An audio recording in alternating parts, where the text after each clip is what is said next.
Ladies and gentlemen, good morning and welcome to Greaves Cotton Limited Q4 FY22 earnings conference call. From the management, we have with us Mr. Nagesh Baswanahalli, Group CEO and MD, and Mr. Dalpat Jain, Group CFO.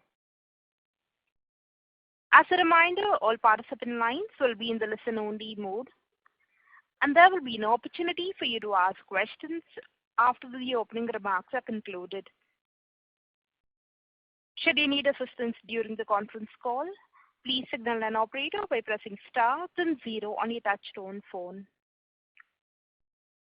Please note that this conference is being recorded.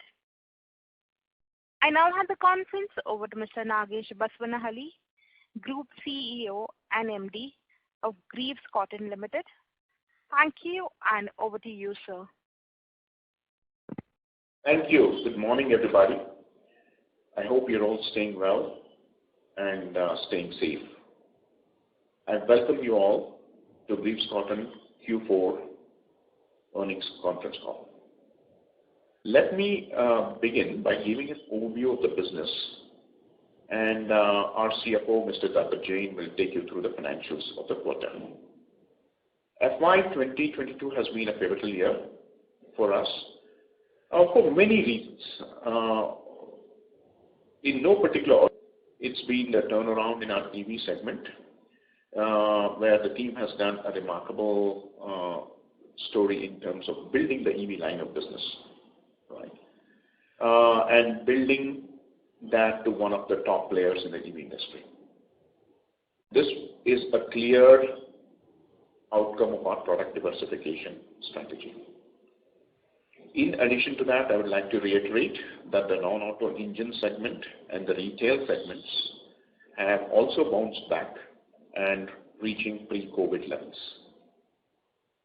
Other noteworthy mentions during the year include the addition of a new manufacturing plant and an experience center for Ampere at Ranipet in Tamil Nadu, the inauguration of our multi-brand EV retail platform, which was the Auto EV Mart in Bangalore, which sells a lot of brands in clean mobility.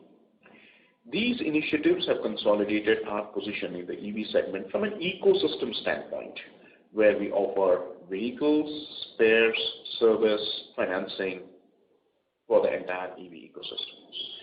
We are also pleased to announce that the performance of our auto segment has continued to reach the quarterly benchmark, and CFO will get into some of the details on the numbers. The non-auto and the retail business, like I said before, are returning to pre-COVID levels, and we believe that will contribute to our top-line growth going forward. During the quarter, we've also incorporated a wholly owned subsidiary in Delaware, US, under Greaves Technologies Inc., i.e. GTL as it's called, or Greaves Technologies Limited. GTL is a dynamic innovation technology-oriented global engineering services company with offices both now in India and in the US, and with MNC customers doing engineering services. We also we completed an acquisition in the e-3-wheeler space under the ELE brand name, ELE, for the e-rickshaws, where Greaves Electric Mobility now owns 100% of that brand, and 26% stake in another electric three-wheeler company called MLR Auto to expand our last mile ecosystem. This will get us into newer geographies and, of course, tap into newer demographies over a period of time. We'll continue to work to build a comprehensive ecosystem, focusing on several areas, including clean mobility, be it engines, be it vehicles, electric vehicles, etc. Retail expansion through multi-brand retail as well as our Greaves Retail, finance availability through our Greaves Finance, and the development of our core engines business as well over a period of time. Let me now hand it over to the CFO to talk about the financial performance. Thank you. Thank you, Nagesh. Good morning, everyone. Happy to talk about the financial numbers that company reported in quarter 4 of financial year 2022. After at least 6 quarters of COVID-impacted business environment, in quarter 4, company reported the highest ever revenue of 621 crores. And within the 3 main business segments that we have, engines, retail, and e-mobility, we have seen significant growth in e-mobility, with revenue growing 3.5 times compared to last year's quarter 4. And the share of e-mobility in the group revenue has now grown to 38%. Our consolidated EBITDA was at 41 crores. And if you look at the revenue growth, both year-on-year as well as sequential quarter, on a year-on-year basis, it grew by 19%, and sequentially, it reported a growth of 28%. If I talk about full financial year, company had a 14% growth in consolidated revenue and reported 1,710 crores. If you look at balance sheet, with the cash flow management which company has been focusing on, and also the focus on working capital, company's liquidity position has improved. The standalone net cash position is 416 crore as on 31st of March. At consolidated level, including the external debt that our subsidiaries have taken, the consolidated net cash position was 205 crores. Company's focus on R&D and on increasing the operational efficiencies continued. The initiatives which were taken to consolidate plants at one location, the business restructuring, focusing on individual businesses, helped company save 45 crore, close to 45 crores compared to pre-COVID annual fixed overhead. And that augurs well as we go into normalized business environment. We expect margin to improve from where we have closed Q4 of FY22. The company has also strengthened its management team and with the appointment of some of the leadership positions. We will continue to focus on each of the business segments that Nagesh spoke about. With that, we'll be happy to open the session for interactive question and answer. Over to you, Lizan. Thank you. Ladies and gentlemen, we will now begin with the question and answer session. Anyone wishing to ask a question may please press star and 1 on your touchtone telephone. If you wish to remove yourself from the question queue, you may press star and 2. Participants are requested to use handsets while asking a question. Ladies and gentlemen, we will wait for a moment while the question queue assembles.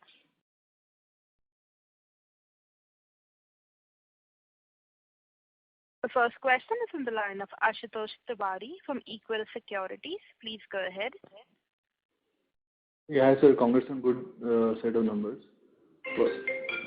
Firstly, on this two-wheeler realizations, I think I see that there's a significant increase versus third quarter as well. Is it like around 95,000 rupees per vehicle, two-wheeler realizations in the quarter?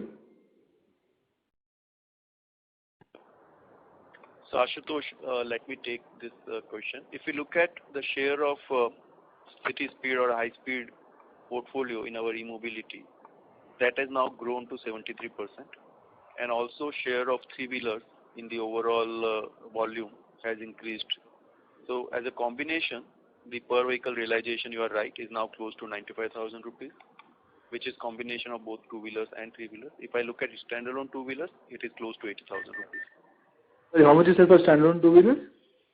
80,000, close to 80,000 rupees.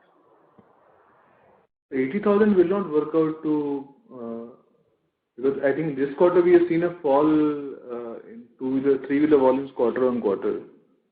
That's because of the festive season versus the peak was in the festive season of the third quarter, and then in the fourth quarter it has grown. So what's the relation in three-wheelers, particularly e-rickshaws? Typically, e-rickshaw will be anywhere between 1,10,000 to 1,25,000, depending on the model that we have. Okay, 1,20,000. But then also, I think 80,000 will not give this number of 240 crores.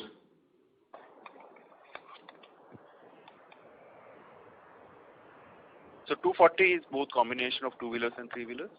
If you take Yeah, so if I assume 1.2 lakh as well on three-wheeler, that will probably be 33 crores. So almost 207 crores will be from two-wheelers on 22,000 volume. I guess realization should, this space coming out to be around 92,000 rupees. No, so Ashutosh, to be exact, it is around 86,500 per vehicle realization, and then there is a sale of spares, which is also part of. Okay. That's Is that also growing well, spare sales physically? That's growing now, though the numbers are not very significant in the overall two-wheeler revenue. But as the time period is increasing, the spare sales is also increasing in the overall portfolio. And I think 73% share of high speed was for the full year, but in fourth quarter, will it be significantly higher?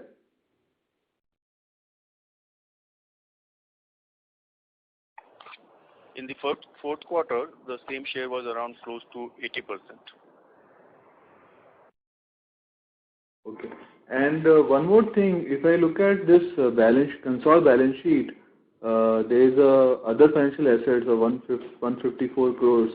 Is it related to subsidies which are due from government? That's correct. So 154 crore includes close to 110 crores of subsidy, and that is part of it.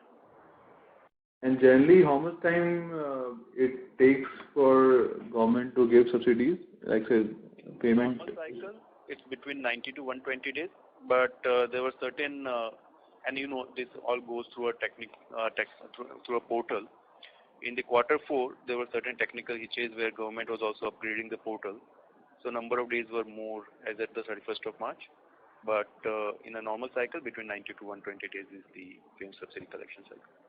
They should come down basically in the Q1 basically. That's correct. And lastly, in terms of supply chain, especially battery sourcing, is there any issues right now, or the cost has gone up? Any color on that? I think I can take that. Ashutosh, good morning. Thanks for the question. Supply chain, for the entire industry, right, remains a challenge.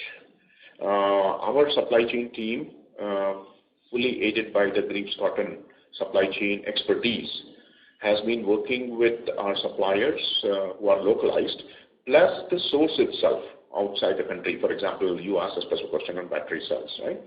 And to look at 1 quarter ahead, 2 quarters ahead. So that's kind of how we are trying to manage the situation. But clearly, supply chain is something that we continue to monitor very, very closely, and it's monitored on a daily basis. But because that there will not be any margin issue, like so whatever margin we delivered in this quarter, it should improve subsequently in the next year. Ashutosh, now there are 2 parts to it. One, in the short term or in between, because of, right now there are a lot of uncertainties considering the overall geopolitical situation. So there may be disruption in the short term considering the lag in recovery of the pricing. But if you see from a full year perspective, the overall gross margin should improve for e-mobility business. Okay, got it. Thanks. I'll join back with you. Thank you. The next question is from the line of Gaurav Chopra from Union Asset Management. Please go ahead. Congratulations on a good set of numbers, sir, and thanks for taking my question. I just had 2 questions. First thing, this government PLI scheme, which was announced, our name was not there. Could you sort of highlight why we are not there?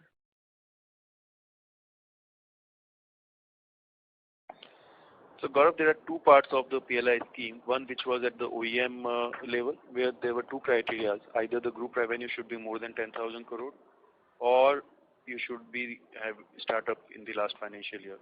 And that's where Ampere did not qualify, because as a group on the revenue criteria also, the qualification criteria was a higher number, and from a startup perspective, it was the company has already been started many years back, and it was earning revenue from the e-mobility. The second part was on the component front, and there is a technical discussion which is happening with the authorities on qualification criteria. So that's where the current status is on the PLI scheme. Got it. Secondly, so from the perspective of these EVs, I've been sort of reading about it. Now, of course, we haven't had any incidents so far. Just want to understand, where do you procure your battery cells, or do you have the BMS in-house, or, probably wanted to get some sense on quality control from your side. That was the last question from my side. So I think our technology team, starting with our CTO, right? We have a global CTO.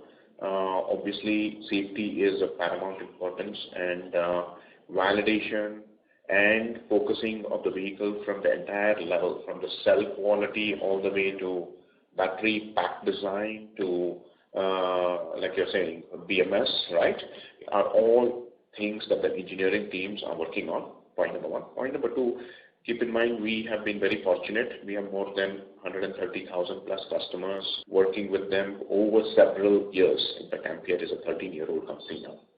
So, and understanding the duty cycles, right, at different temperatures. So, our engineering teams are taking this very, very seriously, and all the rigor of validation and safety and protocols are being looked at.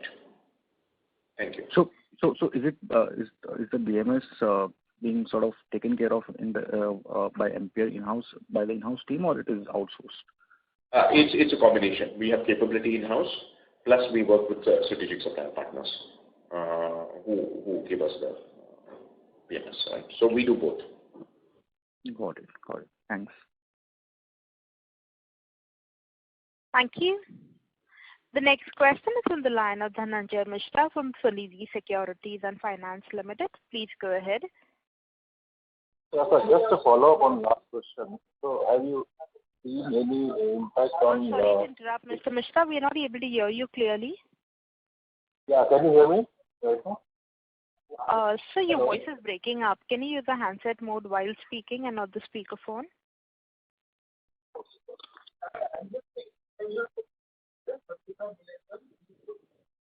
Yeah, hello? Yes, sir. Please go ahead. Yeah.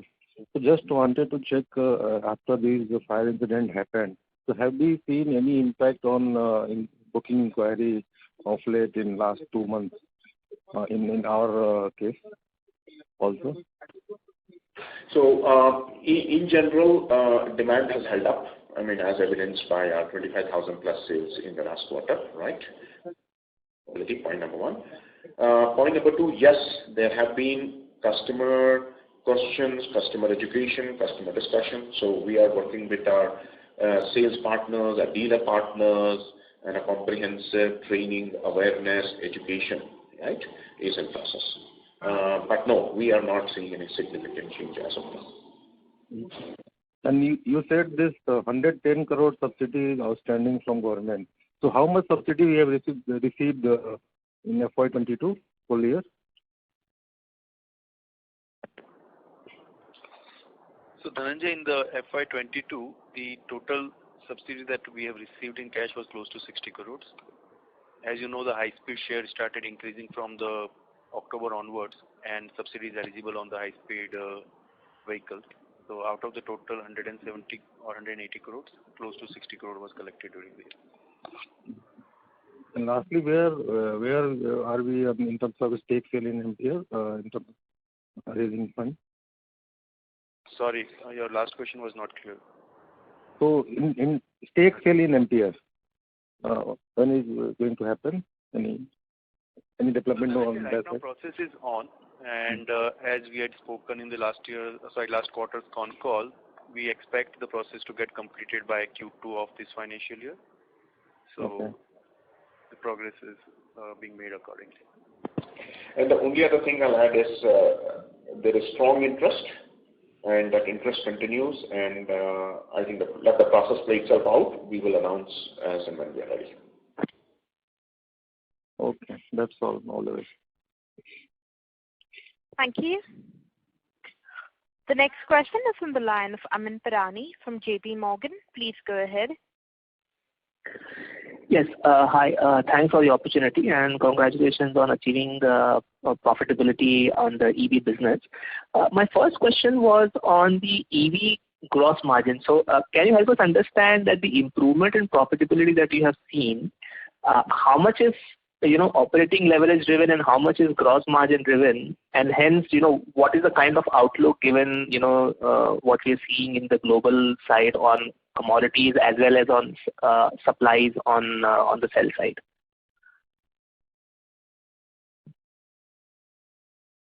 So I mean, around 5% out of the EBITDA margin improvement is driven by the operating efficiency improvement. As we had said earlier also, we had built the scale for much higher revenue, and as the revenues have grown, 5% has come from the operating efficiencies. Close to 3.3% or 3.5% is from the gross margin improvement. Okay. Understood. And I don't know if you can share this number. Gross margins right now would be what, like in the range of 20% higher, if you can give an indication?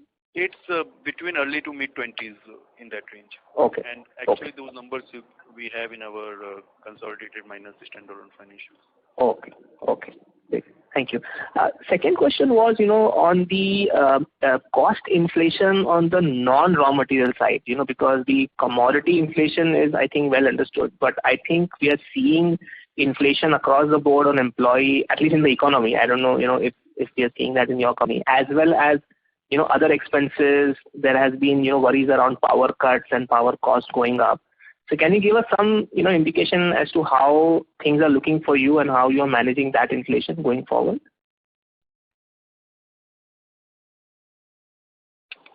So on the first part, which is related to manpower, Greaves has the adequate or the overall compensation mechanism where according to performance and other criteria, the annual increments are given, and those are in line with the industry. As you know, in the manufacturing industry, the overall increase is typically lesser than what you are seeing in the software. Maybe your question is more from the IT and other industries point of view. The second piece on the other expenses, overall the weight in the total P&L, if you look at from other expenses point of view, it is less than 6% or 7%. So to that extent, we are not going to see a significant impact. The main monitorable for us is now how the RMC behaves, and that is where the focus of the entire management is. Great. Thank you. I'll come back in the queue. Thank you. The next question is from the line of Bharat Jain from Ventura Investments. Please go ahead. Hello, good morning. Good morning, Bharat. Yeah, hi. I just wanted to understand that there have been recent incidents with products of other companies.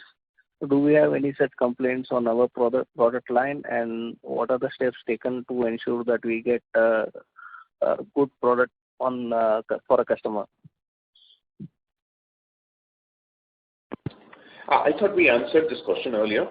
Basically, like we said, we are looking at everything from a battery cell, BMS, our testing validation process. We are in our Gen 2 of our product. So it's all of those steps that I repeated earlier, right? I think we are taking all of those steps, right? And obviously, Ampere is a company that's been around 13 years. We are into Gen 2 of our products and working with our customer base of greater than 1 lakh customers, right? So we continue to keep working on all the customer needs. Great, sir. And also there has been recent moments on the CXO level. So any guidelines on that if you can share? Yeah, in fact, I'm glad you asked that. We have brought in significant leadership capability, both at the GCL level. Dr. Arup Basu has joined us, who was running a former listed company before, and he has joined us to lead the GCL side of the house, right? And on the GEM side too, we have brought in a dedicated leadership, right, at the CEO level. So you will see us strengthening. the portfolio, you will see us focusing on talent, building capacity. In fact, we've already announced that we have gone up to the 250,000 mark, the 20,000 plus per month in Ranipet, higher than the 10,000 per month that was last year, right? We will continue to invest in products, and we'll continue to keep focusing on some of those. Thanks, Mr. Nagesh. All the best. Thank you. The next question is on the line of Daksha from Edelweiss. Please go ahead. Yeah, thanks for the opportunity, sir. I have just a very basic question. Given that your volumes on the EV side are scaling up now, how are you thinking of... Mr. Shah, we are not able to hear you clearly. Hello, am I audible now? Yes, sir. Please go ahead. Yeah. So my question was on EV two-wheeler capacity. Given that we are now ramping up the volumes, how are you looking at your capacity, one? And secondly, between insourcing and outsourcing, how are you thinking about it? What stages of ramp-up you would like to have more insourcing versus outsourcing? Good questions. So a couple of things. One is on the capacity. We have ramped up to about 250,000 units. So as we said, when we built Ranipet, we had built the brick and mortar that could go up to 1 million units, right, over 2 shifts. Today we are comfortably able to deliver 250,000 units, which we believe should hold us in good stead in the near term. As we foresee the demand coming up, we will add more capacity in a very short time. We have demonstrated that. We went from 10,000 to 20,000 a month. We are already there, right? So you can expect us to go to the next increment of 250 to 500 in a very short order, anticipating the demand as and when it's needed, right? Because the brick and mortar is there. Now, point number one. Point number two, in terms of insourcing versus outsourcing. So we clearly work with, we have gone through a deep localization drive, and we have localized suppliers here. Now, one of the things is we have strategic suppliers who are partners, and as the volume increases, just like we do in Greaves Cotton on the engine side, we will look at it on a business case perspective, make versus buy certain components that make sense, and to bring it in-house. But it will be a purely commercial discussion and based on what it makes. So, for example, paint shop or frame assembly, right? Some of that I anticipate over a period of time, we are going to bring it in-house. So things like that, we will do it based on commercial prudence. And as the volumes pick up, you will see some of that. But we will continue to keep working with our strategic partners. So what will be the critical volume level that will make you to have more of insourcing of paint shop and assembly lines? It is 500,000 units a right number, or it could be a higher number? So like I said, I think we can very quickly go up to 1 million units as the demand comes in, right? The brick and mortar is ready on plant 1. And right now, like I said, we have gone up to 250 and we're running in 1 shift, right? And as and when we need to, we will increase the capacity by adding incremental conveyor lines. So I think that in-house capacity from a manufacturing, I'm not too concerned about. Like I mentioned earlier, I think our global supply chains and the challenges that we have in chips, the challenges that we have in cells, right, globally, I think is the challenge that we're all facing as an industry. So to us, we need to manage that very, very closely. And as and when that situation improves, we will add capacity based on demand as needed.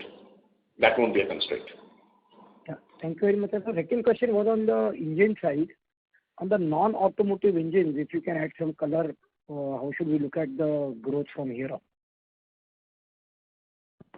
Yeah, the non-auto engine business did about, if I look at it, right, the non-auto products did about totally 12,000 plus in terms of volumes, right, units, and I think it's in the deck. When I look at it, I think the non-auto business post-COVID is coming back because of the onset of construction, infrastructure, farm equipment. So some of the engine usage, we expect it to grow. Obviously, our non-auto small engines, our genset engines, We are seeing good traction post-COVID, and we expect that to continue. The challenge, again, same thing here with the supply chain and the commodity price rise. There has been obviously a RMC challenge. That is something that the team is monitoring both by taking internal efficiency measures as well as price increases. That's how I look at that. Yeah. And if I just add numbers for this, in the quarter 4, the non-auto share in the consolidated revenue was close to 30%. And that share we expect to remain or grow from here on as we go forward. So, sir, can non-auto stabilize at a much higher level, current 30% number? Say like 40-45%, can it go at those levels given the near-term tailwind on the demand side? See, one part is on the share side where we have e-mobility also growing quarter after quarter in overall revenue. So share may not be a right indicator, but from growth perspective, we definitely expect non-auto business to grow in a healthy at a healthy rate. Okay, thank you very much. I'll come back for more questions. Thank you. The next question is from the line of Jyoti Singh from Arihant Capital Markets Limited. Please go ahead. Yeah, hello sir. Good morning. Sir, if you can throw some light on Ampere and Westbay sales for the current year and how much we are expecting going forward on FY23-24 basis. Thank you. So the total, I'll start with the Greaves Electric Mobility. Greaves Electric Mobility roughly did about 25,000 vehicles in 22. This was against 10,000 vehicles in 21. So that was roughly about 150%, I'm rounding up numbers, 150% growth year over year. When you talk about Ampere, Ampere is a two-wheeler brand. Ampere sold more than 22,000 vehicles in 22 and versus 8,000 vehicles, roughly 170% increase. So when you, and again, these, what I'm giving you is the Q4 numbers. When you look at full year, Ampere sold roughly 52,000 vehicles versus 22 the year before. EV or a three-wheeler sold 10,400 versus 4,000. And total GEM sold about 62,000 vehicles versus 27,000. So all in all, I think it's a significant growth aided by good acceptance of our product, the Magnus EX that was launched on the two-wheeler, and our ELE products. And I think that complements us because ELE is at the bottom of the pyramid, giving lives and livelihoods both to the B2C and the B2B customer, right? And B2C, I mean, in terms of the people carrying capability as well as a cargo carrying capability. And then when you look at the Ampere, it's both the B2C customer, the retail customer, as well as the institutional customer. Okay, thanks. Thank you. The next question is from the line of Ashutosh Tiwari from Equirus Securities. Please go ahead. Yeah, hi. So on this diesel three-wheeler volumes, it was around 15,000 last quarter. How do you see it ramping up in subsequent months? Are you seeing improvement versus Q4 now? Yes, I think we are definitely seeing with the advent of schools and colleges that have been open, offices being open, the last mile connectivity, especially the shared mobility, is coming back. And as we all know, this industry was very badly hit, almost 70+% down, right, during the COVID era. So we do definitely see when you look at Q4 versus Q3 numbers and when we are going, I mean, clearly we can see the numbers, right? Auto engines did about 15,000 plus units, right? And so we see the trend line, especially month on month, the industry size, when I look at diesel plus CNG, was roughly about 600,000 pre-COVID, had gone down to 200,000 in the COVID era. We see that creeping back up to 400 plus thousand. So I think we definitely see signs, and CNG is coming back, and I think our OEMs, depending on the success of our OEMs, we anticipate that auto engine business should continue that recovery. Can we go towards the 25,000 run rate number, say, or maybe 23,000 number over next, say, 1 or 2 quarters? Is that possible? I don't want to give you future guidance on this. The reason being, this is, as you know, purely OEM driven. But what we working with the OEMs, we are realizing is there is optimism. Month after month, we are seeing the difference. The order book that we are seeing 30 days, 60 days, there is optimism, and so we have capacity. We can build it. Now the question is, can the demand come back to that level? I think it's a question of time. But what we are also seeing is obviously the mix is changing. Diesel is coming back, but CNG is coming back stronger, right? And over a period of time, we see electric also in this business going up, which will help our MLR business as CNG and electric come up. So what is share of CNG in our volumes as of now, like last year? Sorry, come again? What is share of CNG in our volumes? Dalpat, you want to take that? Yeah. So it was close to 20%, Ashutosh, in Q4. Q4 20%. Okay. And non-auto engines, while we did very well last year, this year we have seen almost 10% decline. So how are we seeing this business, and what are the reasons behind this decline in this last financial year?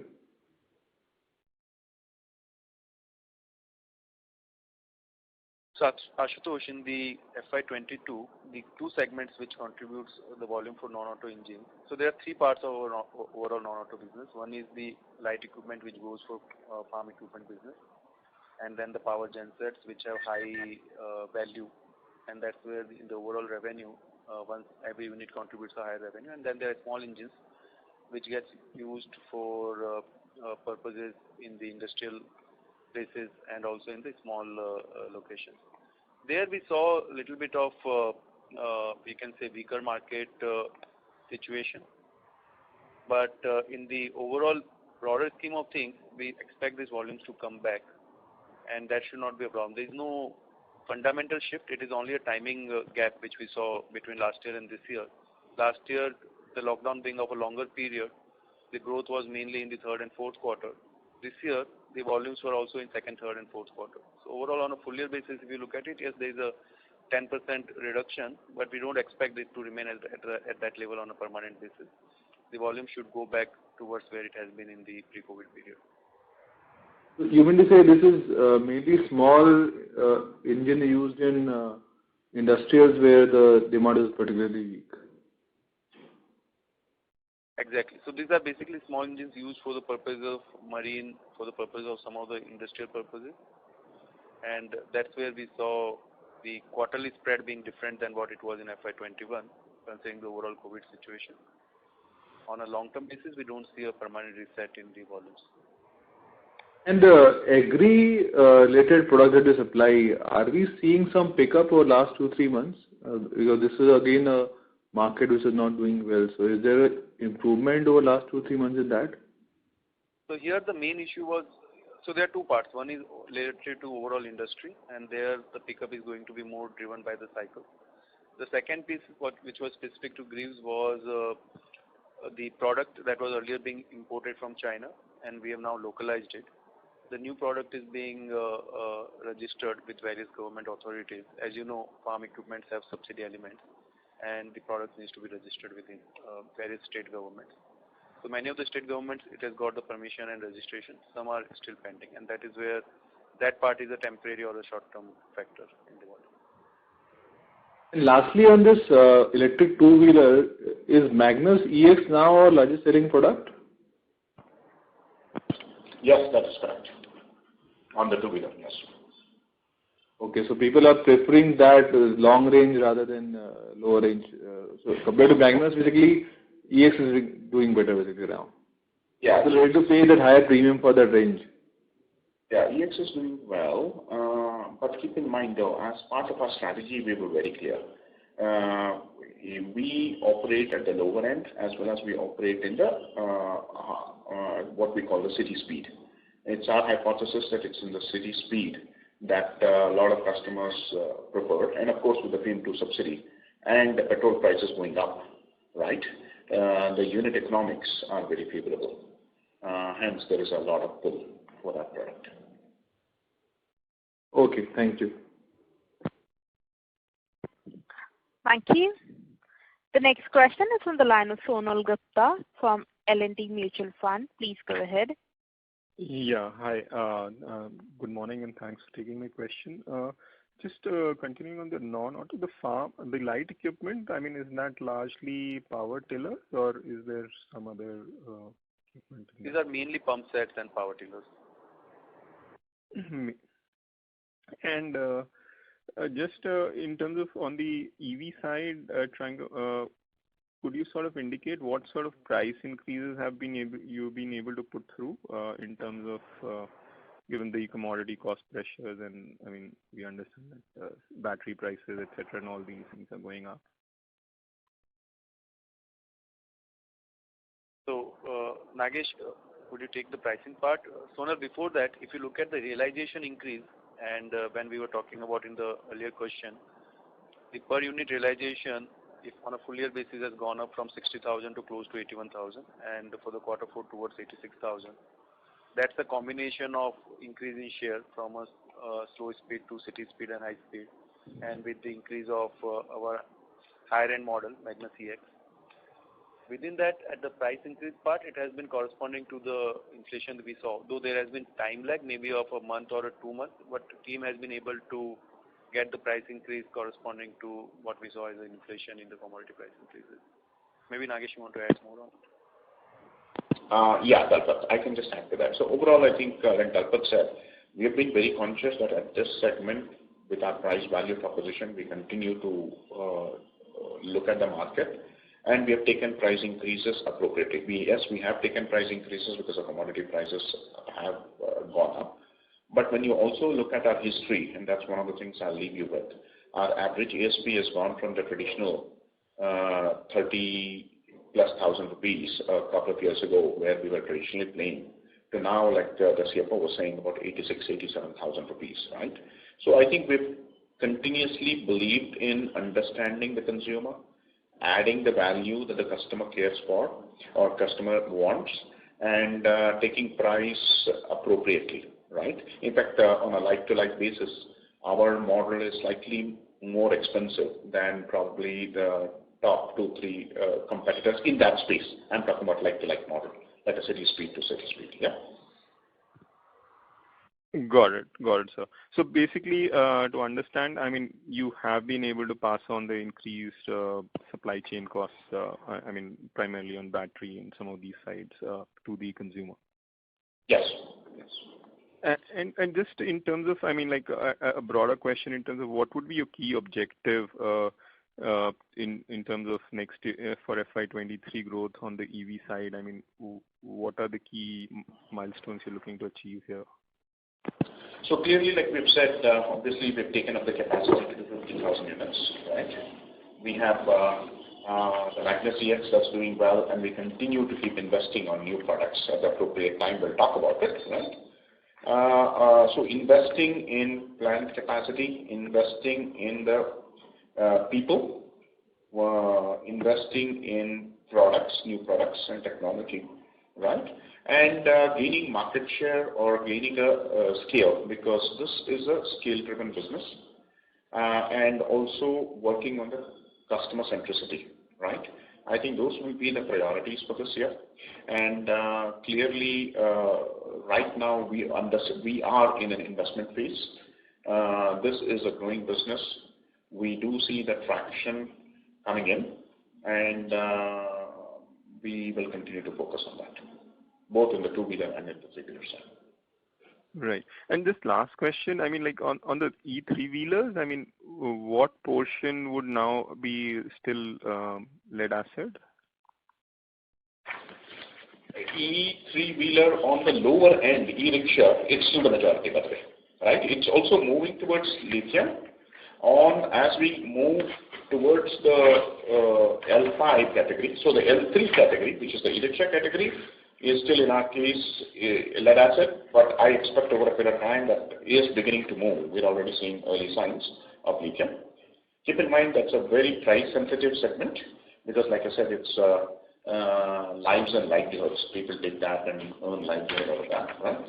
And so we have to be very sensitive what the customer wants in that segment.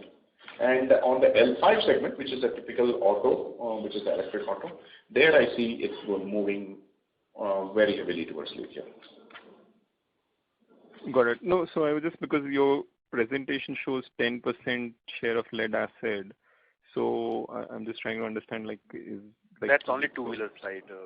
Okay, got it. Okay, thanks. Thank you. The next question is on the line of Akshay Kothari from Envision Capital Services Private Limited. Please go ahead. Yeah, thanks for taking my question. So I wanted to understand, like, in the e-mobility space, where are we seeing traction from geography-wise, either tier 1 cities or tier 2 cities? Could you give a sense of that? Sure. The good part is Ampere, which traditionally started out with South India based a couple of years ago, right, 30 months ago. We are now very equally distributed. I think when you look at our north and our west and our south, it's almost equally distributed, right? And east is coming up very rapidly, point number one, right? So our customers are coming from all the regions. Customers are definitely coming in from both tier 1 and tier 2. And so I think I anticipate that from big towns, obviously the towns like Bangalore, Bombay, Pune, obviously are obvious choices, Chandigarh, but we also see the second tier towns coming up quite strongly. So in our case, we are seeing actually traction happen on both sides. And with our dealer network growing, we are capturing some of that. Okay. Thanks a lot. Yeah.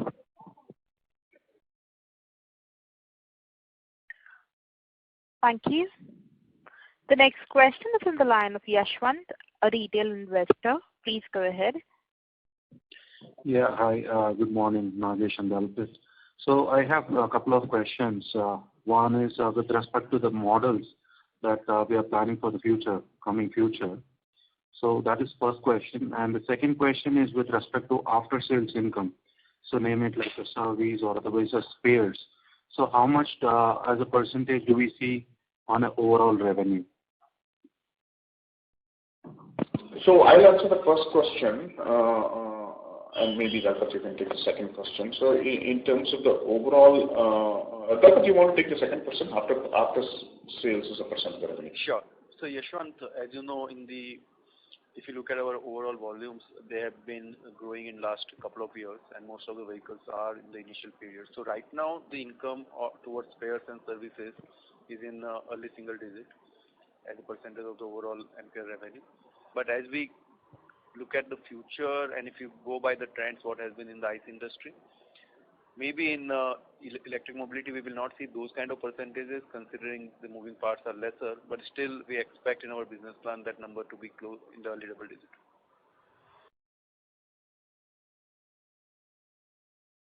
Okay.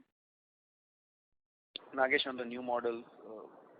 Yeah, on the new model, like I said before, I think on the two-wheeler side, we're working on actually 2 new products, but we are not ready to announce it yet. At the right time, and as we get closer, we'll talk about it, right? So rest assured, I think we've introduced several new products. The Magda CX was the last one last year, and we continue to keep working on that. As and when we are ready, we'll talk about that. On the electric three-wheeler, I think we are working on the L5, and as and when we are ready to launch that, we will talk about that. So clearly, product development focus will continue. And as we get closer to the launch, then we'll talk more about it. Okay. Are we targeting any, in specific numbers that we would want to do each year going forward? I mean, the number of models with respect to new models? No, it's not categorized by that. I think we would rather focus on the customer, what the customer needs are, and focus on kind of growing our volumes and our market share. That's kind of what will drive that. So you're going to continue to see some of that. Just a follow-up question on the new models also. Are we considering bike segment as such in near future? I think it's a little premature to talk about that. Like I said, when it comes to product strategy, I would rather talk about it as we get closer. Not for anything else, but the team is working on a myriad of product strategy related stuff. And from a competitive advantage, we would like to talk about it as we get closer. No. Thanks, Nagesh. Thank you. The next question is from the line of Chirag Shah from Edelweiss. Please go ahead. Yeah, thanks for the opportunity again. Just a follow-up on the profitability of the subsidiary. There is the improvement that we have seen in the quarter can be attributable to the ramp-up in EV business, right? That is the current EV two-wheeler volumes. Is that right understanding? So around 12 crore of EBITDA that we have generated versus same time last year, it was largely flattish. So the question is, sir, as you ramp up this revenue, this 242 crores of subsidiary revenue, how should we look at this operating leverage benefit?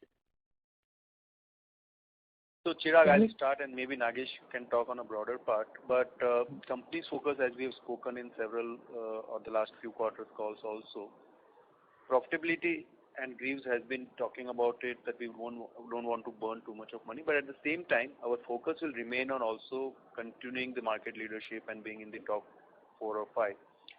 So in the short to mid term, the focus will not be only on improving the margins or increasing the profitability. It will also be to reinvest those profits and build the brand, reinvest on the marketing activities and some of the other fundamental things that we are working on.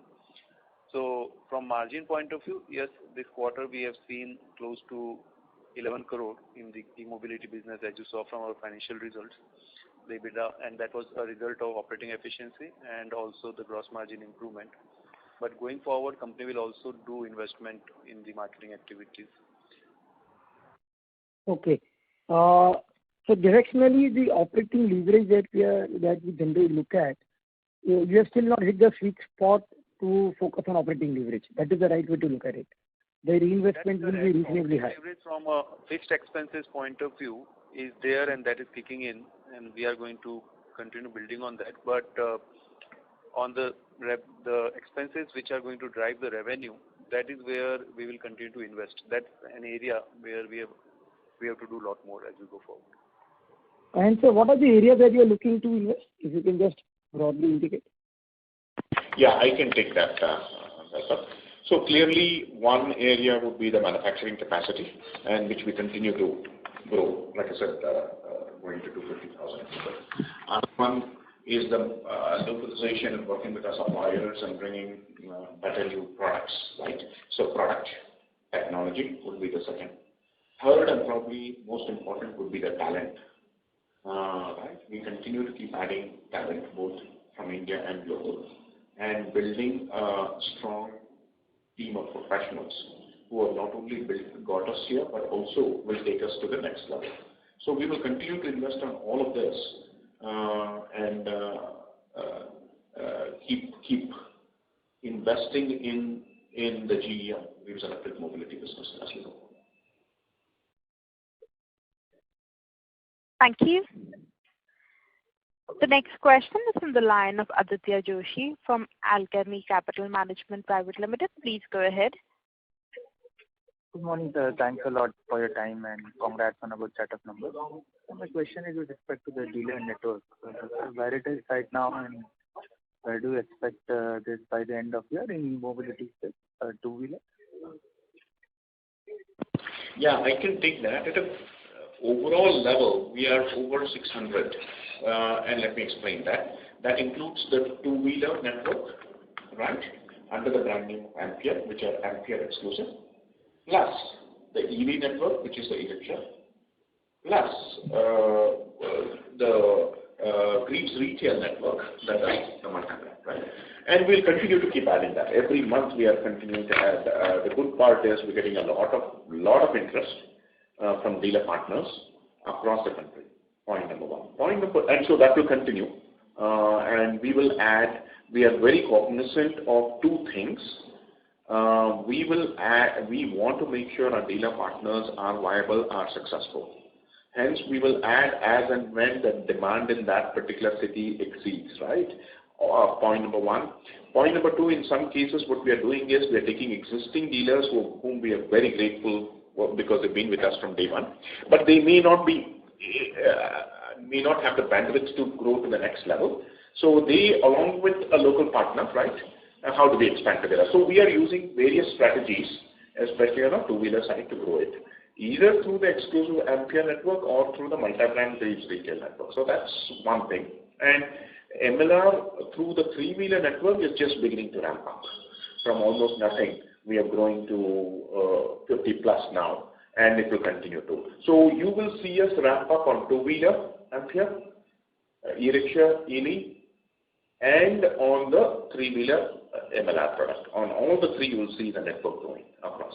Last but not the least, we are a firm believer, especially in two-wheeler, that not all the business happens just by an old brick-and-mortar store.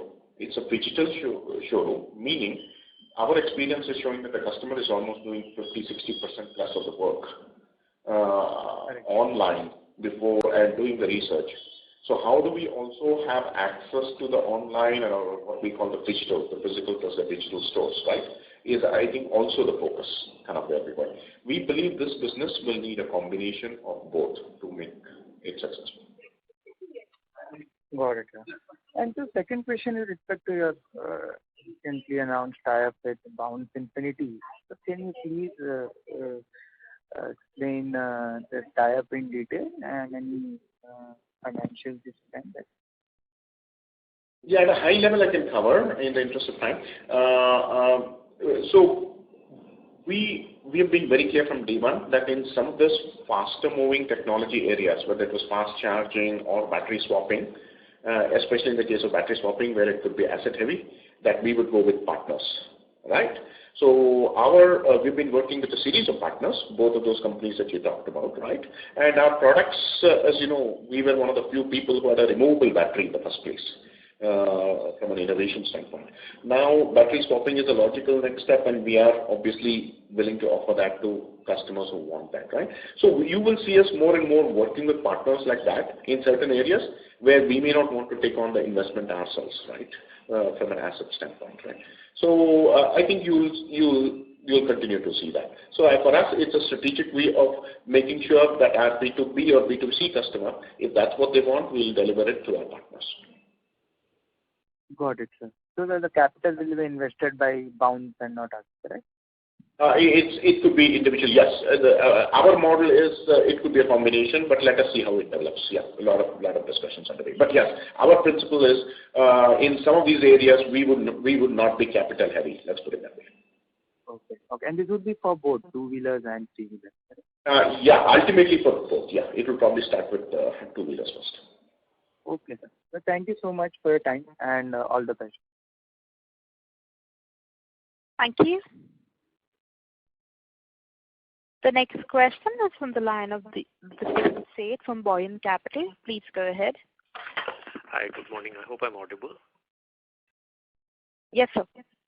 Okay, so just a quick check on the electric mobility business we've done in the quarter ended March 22, as per the segment numbers, 237 crores of revenues, right? That's correct. And so what kind of, I know this is across various products, various lines at more than one location, but still a rough ballpark of what kind of capacity utilization does this or load on the lines does this correspond to? Are we at 50, 60, 80%, 100%? Where are we? So, Dipen, this is made up of two main product segments, two-wheelers and three-wheelers, right, as we have spoken, right? In the two-wheelers, demand is higher than the supply, right? So that is where the capacity utilization, and that's where company has been ramping up from 10,000 to now close to 20,000 a month. That's what Nagesh was talking about. So there, and when I'm talking about capacity utilization, it is not only the element of what manufacturing capacity we have, it is also linked with all the supply chain partners. Yes, the vendor capacity. Exactly, we are able to take it. So there, I would say that we are at the maximum level of capacity from a supply side point of view. There, the issue is more with the demand. Similarly, in LE also, the supply is at a higher end in terms of the overall utilization. Right. So this corresponds to an annual run rate. Now I know I shouldn't be doing this, but just theoretically, this corresponds to an annual run rate of about 1,000 crores of revenue, right?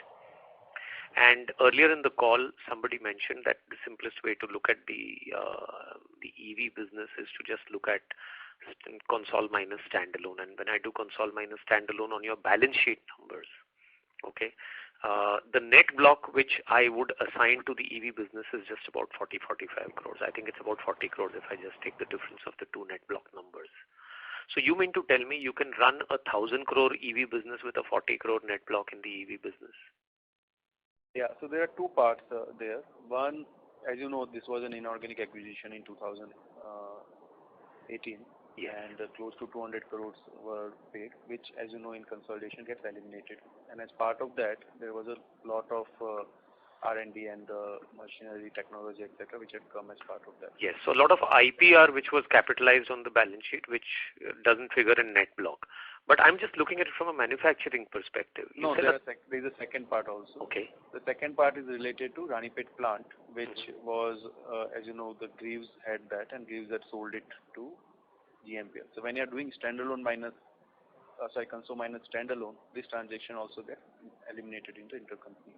Okay. So close to 100 crore would be the right number if you look at it. But still a 10x gross block to revenue.